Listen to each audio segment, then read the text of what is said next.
Hey, MissKritt. Well, I'll tell you frankly that since I've been joined to your channel, I like the crit that you have, so I didn't even know that you were gaining a little bit of more crit. So I kind of feel your pain. You're talking to a guy who, when he was 13, weighed approximately 300 and some odd pounds, who was picked on at school, who was made fun of, and eventually came into his own. I think the lowest amount of weight I've ever had was weighing in at 180 pounds, and that was because I walked everywhere for 2 years while I was in Bathurst, New Brunswick, which is in the northern part of my province, doing an environmental technology course where we had lots of labs being done outside in the forest, in the back. I walked to my grocery store, walked to my laundromat. I had no vehicle. That and I ate a steady diet of rice, tomato sandwiches, chicken, and a whole bunch of stuff that I don't recommend people actually eating. It's just that I was physically active compared to what I am currently. But one thing that I unfortunately developed was a bad habit of eating my emotions for a long period of time. And in my case, it came as a weird discovery that I was eating more and more because I was unhappy in my marriage. So I kind of resolved the issue by things going sideways and then standing my ground and looking at my wife and telling her I'm sorry, but I think we need to part ways. And it was a trying time, but it left me a new man. I went from 265 pounds where I was and slowly gaining weight to right now 185, 190, floating around there, sometimes 180 depending on what kind of week I have. But I eat no more sweets when it comes to eating dessert. I'll buy a dessert if I feel like it during a meal, but it's usually only one sweet a day, and even then, it's not all the sweets. Those high in sugar, I try to avoid. I used to be a big ice cream fanatic, especially those triple chocolate and double chocolate, mint chocolate chip, Haagen-Dazs, you name it. I'd have at least a pint inside the freezer that I'd be scarfing down almost every night. Um, Same with cookies. I was a big cookie fan, big chocolate fan, but being lactose intolerant, you choose chocolate that you know you won't have too many issues with. Same goes with anything else, but unfortunately they invented the lactate pill or lactose digesting enzymes. So I ended up not being able to stave off anything, and eventually I just stopped caring for it.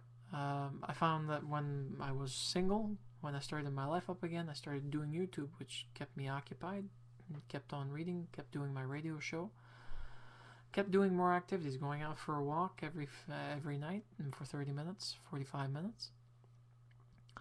And I've also developed better eating habits. I always eat a breakfast now. One thing that I've learned is that if you don't eat a good breakfast in the morning, you're going to be hungry and you're going to be wanting to snack during your day. I always have almonds at work, so I can have a small snack, which is about 10, small handful, 10 almonds in my hand, and I just scarf them. And that usually keeps my hunger at bay for long periods of time. In fact, it keeps me more fulfilled in regards to my hunger. It doesn't annoy me. Breakfast, it's either I make eggs, one or two eggs with two toast, or a bowl of cereal, depending on the time I have. Sometimes I have all three. A bowl of cereal, two toast, an egg or two or three, all depending. And the important thing, if you're eating cereal, go with skim milk. You can have 2% if you want, 3% for those that really like the cream. But cereal in the morning actually helps regulate your body's nutritional intake. It also helps reduce the need. It kind of regulates the body for some odd reason. The studies have shown that women benefit more from it, but men also do. And I'm living proof. Actually, if it wasn't for the fact that I ate breakfast every morning, I'd be hungrier. I'd be snacking on things I shouldn't be, such as chips. Chocolate is no longer an issue. I don't crave chocolate anymore. At least not in the way I used to. Now, if I crave chocolate, I go by myself. 75 to 85% dark chocolate. 1 to 2 pieces, no more. And I just let them melt in my mouth with a cup of tea, and then the end of story. I make big dinners. That's your second biggest meal of the day. And it should tide you over for supper, where supper should be a lighter fare. Something less intense calorie-wise. But you need to keep moving. So MissKritt, even if it's going to be cold, take it from a Canadian. Unless you have snow that's up to here or down to your shins where you can't really walk up the sidewalk, go for a walk. Take up dancing. That's what I'm doing right now. I'm actually taking ballroom dancing classes, and it actually is fun. The best thing of doing anything is that you're not bored. If you are somebody who gets bored easily, your body and mind will send you down paths that you'd rather not get into. When you're trying to get rid of a habit, humans are snickety little creatures, and we tend to actually let ourselves go roaming where we shouldn't be roaming. So anyways, congratulations on you no longer smoking.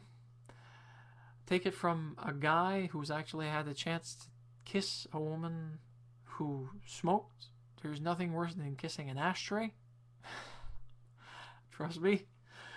And you'll live longer.